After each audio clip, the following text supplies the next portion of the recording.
I was in the Adirondacks doing a DJ gig over the weekend, and man, it seemed like every other person I talked to couldn't find a stable, affordable place to live. The housing crunch across the North Country is real. Home prices and rents have soared over the last 5 years, and there are fewer units available.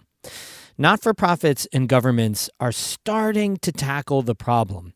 A small but growing wave of affordable housing is getting underway. That's today's Story of the Day. Support for Story of the Day is provided by Renew Architecture and Design, designing camps, custom homes, and more throughout NCPR's listening region. Details at renewarchitecture.com. Hey, I'm David Sommerstein. It's Tuesday, August 1st. Happy August. Happy Jerry Garcia's birthday. First up, the Syracuse Catholic Diocese will pay $100 million to hundreds of survivors of sexual abuse as part of a bankruptcy case from 2020. The survivors' attorneys called the settlement monumental, but said full accountability still has not been achieved. WAER's Natasha Semyonovich has the story. Attorney Taylor Stipple calls the historic settlement a victory for all survivors of sex abuse, especially those who, like her Syracuse clients, endured decades of silence and pain. Some were assaulted or raped half a century ago when they were 4 or 5. Stipple thinks they deserve more justice, though, than a bankruptcy court can give. The opportunity to have their day in court was ripped from their hands with this bankruptcy filing. And that's why we think the tactic is so nefarious, because it robs survivors of what the legislature gave them the right to do. But Syracuse Bishop Douglas Lucia says court cases take years.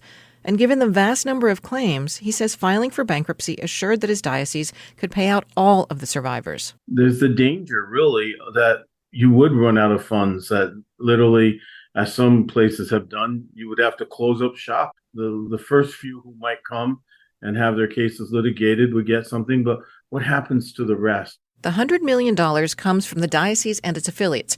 It's the second largest settlement in the nation in this kind of case, which is not over. Next is trying to get the diocese's insurers to also pay out the claims, says Lucia. He hopes the fact that his diocese is working with the survivors will encourage insurers to step up. Attorney Stipple, however, is only cautiously optimistic. She says typically in these cases, only religious institutions have been making financial reparations. These insurers across the board have employed tactics to delay, to deny survivors the true value of their claims. And I would not say that any of them has been collaborative. Stipple says the $100 million settlement will not be split equally among the survivors, but based on legal distribution protocols. In Syracuse, I'm Natasha Semyonovich for North Country Public Radio.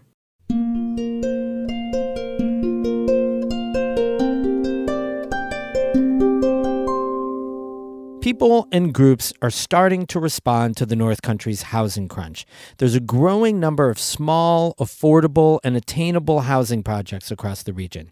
For the most part, they're driven not by developers that are trying to turn a profit, but by local towns, villages, and municipalities. That's according to Lori Bellingham, the Vice President of Community Impact at the Adirondack Foundation, which has been funding and gathering information about affordable housing. Bellingham spoke with Amy Feiereisel. We talk a lot on the radio and in the media, but also just in conversation about how the Adirondacks and the North Country in general is in a housing crisis. Can you define that for me? What does that mean? In a nutshell, it means that the region's housing stock doesn't come close to meeting the needs of all the people who live here or who want to live here, right? Either because it's unaffordable, it's unsuitable, or simply doesn't exist. It's a crisis because if people can't afford to live here year-round, it's hard to maintain thriving communities and schools. It affects every other aspect of our economy and really challenges our entire social fabric, from the staffing of volunteer first responders to the ability of businesses to hire employees. There's a recent survey by the Lake Champlain-Lake George Regional Planning Board, and it shared that we need 20,000 housing interventions, meaning that there's that many people currently, including seniors, that are living in overcrowded, substandard housing or living well over an hour from their workplace.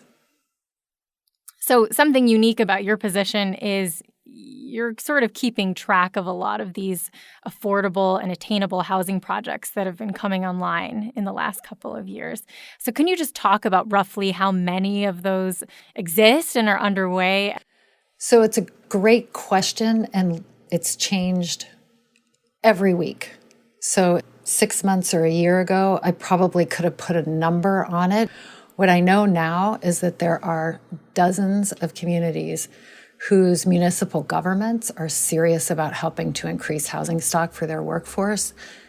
That's a change, and it takes community will at this point. So everyone is pulling together, community members, municipalities, builders, rural preservation corps, and now land banks, to bring together their resources to create unique partnerships in every community. So talking about those collaborations, that's really getting at, like, how do you make these projects happen, right? And how do you get them funded? Can you tell me, how are these affordable housing projects getting funded? What you're referring to is often called the capital stack, right? How do you actually fund these projects from beginning to end? And it varies from project to project, and it often depends on the project size. But the elements that are involved is, philanthropy in the form of donations to nonprofits involved in housing, so including donations of viable property, private investment or loans at lower rates than may be available commercially, municipal investment, as I mentioned, such as taking on or sharing the infrastructure costs, and various types of agreements that might defer taxes, for instance, on a project. Community will is really part of the investment. The community has to be behind and assist with solutions that keep their towns and villages and hamlets viable. There's public incentives, but there's very few public incentives that work at the small scale of projects that are necessary in the Adirondack region. Often we're looking at 4 to 6 homes or apartments because that makes a difference, right, in our school system, for instance. But there's really only 2 public programs that operate on that smallest scale. And I want to zero in on those smaller scale projects, the 4 to 6 new housing units that you were describing. And those are the ones that sort of are being done through collaboration and often on a very local level, a municipality, a town, a village. Can you describe a few of those projects? Sure. There's very small projects, one of which is employer-driven, which has been leveraging grants in order to renovate a handful of units for their seasonal workforce. So there's organizations that are building, frankly, specifically for their workforce. There's also a project in Keene. So when I talked about collaboration, really interesting. Both Meadow has been a community collaboration between the town of Keene, the Housing Assistance Program of Essex County, the Community Housing Trust, the Little Peaks Preschool, and local philanthropy. That'll probably result in 4 single-family homes. So my last question is, for you, having been in this world, working in housing and seeing these projects happening for a few years now, what models do you think are good ones moving forward for other places to replicate? When I do look across at models that are happening across the North Country, models that are working, that are actually creating housing units, they're mostly collaborations, partnerships that are coming together to solve this challenge of affordability, right? It's the affordability gap that they struggle to address.